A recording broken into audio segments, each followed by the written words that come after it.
வச்சிருவான் ஒழுங்கு மரியாதையா வந்து செம்மையா பசிக்குது. எது ஜோக்கர் மாதிரி இங்கியா அப்படின்னா? ஒரு மணி நேரத்துக்கு ஒரே ஒரு கியூட் காட்டிட்டு இருந்தேன் நம்ம வியானா. இப்போ ஒரு மணி நேரத்துக்கு 9 கியூட் காட்டுறாங்க. இந்த ராணுவ வந்து கியூட்னஸை கொஞ்சம் கம்மி பண்ணுங்கன்னு சொன்னதுக்கப்புறம் திவ்யா மேக்கப் போடும் போதெல்லாம் சிரிச்சுக்கிட்டு மூஞ்ச காமிச்சிட்டு அதுக்கப்புறம் வந்து எஃப்ஜே முன்னாடி வெறும் கியூட் மூஞ்ச மட்டும் காட்டிட்டு இருந்தது. திடீர்னு ஜாம்பி மாதிரி மூஞ்சி மேக்கப் பண்ணி விட்ட உடனே ஓடி போய் கட்டில் கீழே ஒளிஞ்சிக்கிட்டாங்க. அவர் தேடி வந்த உடனே எனக்கு லூசு மாதிரி இது ரொம்ப கொஞ்சிட்டு இருக்கும்போது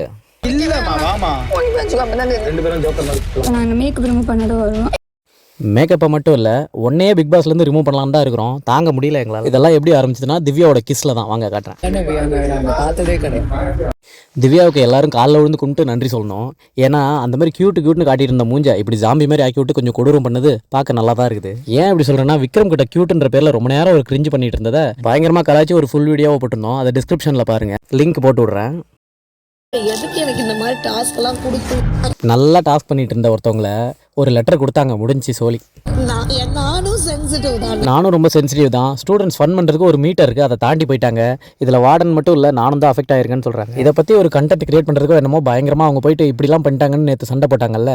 அதை வச்சு எல்லாத்தையும் முன்னாடி பேசிட்டு இருக்கும்போது பிரின்சிபல் என்ன பண்ணிட்டாரு, இது ஒன்றும் அவ்வளோ பெரிய தப்பு இல்லைன்னு எல்லாரும் முன்னாடி கருத்து பரிமாற சொல்லிட்டாரு. அது அவ்வளோதான் போச்சு. பார்வதி என்னோட கண்டென்ட்டே டேமேஜ் பண்ணிட்டீங்களாடான்னு அழுவ ஆரம்பிச்சிட்டாங்க. ஏன்னா பார்வன்னு வந்துட்டா ஹர்ட் ஆனாலும் வந்து எல்லாரும் இல்லை இதெல்லாம் வந்துட்டு சும்மா சாதாரணமாக தான் பண்ணாங்க, இது வந்து சீரியஸாக எடுத்துக்கவே தேவையில்லைன்னு பார்வனா மட்டும் எனக்கு நான் மட்டும் தக்காளி சட்னி ஆடான்ற மாதிரி பண்ணிவிடுவாங்க. எல்லாரும் பேச வைக்கிறதுக்கு ஒரு வாய்ப்பு கொடுத்துட்டாரு. அதில் உடஞ்சி போய் நான் வீட்டை விட்டே கிளம்புறேன்னு சொல்லிட்டாங்க. பேசாம இந்த வாரம் கிளம்பிடலாம் போல இருக்கு. இதுவே திவாகர் இருந்திருக்கணும், வாயாலே எச்சி தெரிக்க எல்லாத்தையும் சண்டை போட்டு பார்வை காப்பாற்றிருப்பாரு. அந்த வாட்டர் மெலனை நம்ம மிஸ் பண்ணுறோமோ இல்லையோ கண்டிப்பாக பாரு மிஸ் பண்ணுறாங்க. எல்லாத்துக்குமே ஏதாவது ஒன்று நடந்துக்கிட்டே இருக்கு. சப்போர்ட் பண்ண இந்த கம்ரு கூடவே இருந்தாலும் பரவாயில்ல, இவங்க கொஞ்சம் ஸ்ட்ராங்காக இருப்பாங்க. அது இல்லாதனால ரொம்ப வீக்காக. திவாகர் போனது பாருக்கு ஸ்ட்ரென்த் கம்மியாயிடுச்சா வீக்னஸ் ஆயிடுச்சான்றத கமெண்ட்ல சொல்லுங்க. இவ்வளோ உடஞ்சி ஆகும்போது பக்கத்தில் கானா வினோத் தான் இருக்காரு, கம்ரு இல்லை. அவர் அங்கே ஏதாவது பிஸியாக பலூன் ஊற்றிட்டு இருக்காருன்னு கூட தெரியல.